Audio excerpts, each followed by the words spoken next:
ವಾಲ್ಮೀಕಿ ನಿಗಮದಲ್ಲಿ ಹಗರಣ ಆದಾಗ ನಾವು ಭಾಳ ಸ್ಪಷ್ಟವಾಗಿ ಆರೋಪ ಮಾಡಿದ್ವಿ. ವಾಲ್ಮೀಕಿ ನಿಗಮದಲ್ಲಿ ಅಕ್ರಮವಾಗಿ ಲೂಟಿ ಹೊಡೆದ 187 ಕೋಟಿ ರೂಪಾಯಿ ಹಣ ಒಡವೆ ಅಂಗಡಿಗೆ ಹೋಗಿದೆ, ಪೋರ್ಷೆ ಕಾರ್ ಶೋರೂಮಿಗೆ ಹೋಗಿದೆ, ಬಾರ್ಗಳಿಗೆ ಹಣ ಕೊಟ್ಟಿದ್ದಾರೆ. ಲೋಕಸಭಾ ಚುನಾವಣೆಗೆ ಈ ಒಂದು ಹಣವನ್ನು ದುರ್ಬಳಕೆ ಮಾಡಿಕೊಂಡಿದ್ದಾರೆ ಅನ್ನೋದನ್ನು ಅಂಕಿಅಂಶ ಸಮೇತವಾಗಿ ನಾವು ಮಾಹಿತಿ ಕೊಡೋ ಕೆಲಸ ಮಾಡಿದ್ವಿ. ಇಡಿ ದಾಳಿ ಮಾಡಿದೆ.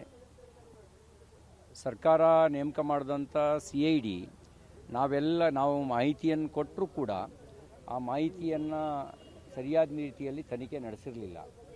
ಈಗ ಇಡಿ ರೈಡ್ ಮಾಡಿರೋದನ್ನು ನಾನು ಸ್ವಾಗತಿಸ್ತೇನೆ. ತಪ್ಪು ಮಾಡಿದವ್ರಿಗೆ ಶಿಕ್ಷೆ ಆಗಲಿ.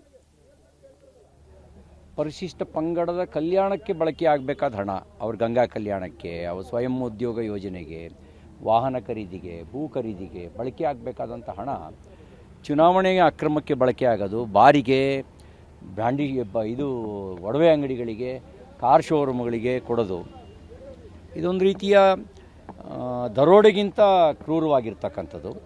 ವ್ಯವಸ್ಥೆಯೊಳಗಿರೋರೇ ಸೇರಿಕೊಂಡು ಮಾಡಿದಂಥ ದರೋಡೆ. ಹಾಗಾಗಿ ಇದರದ್ದು ಸಮಗ್ರ ತನಿಖೆ ಆಗಲಿ ಅಂತ ನಾನು ಆಗ್ರಹಿಸ್ತೇನೆ.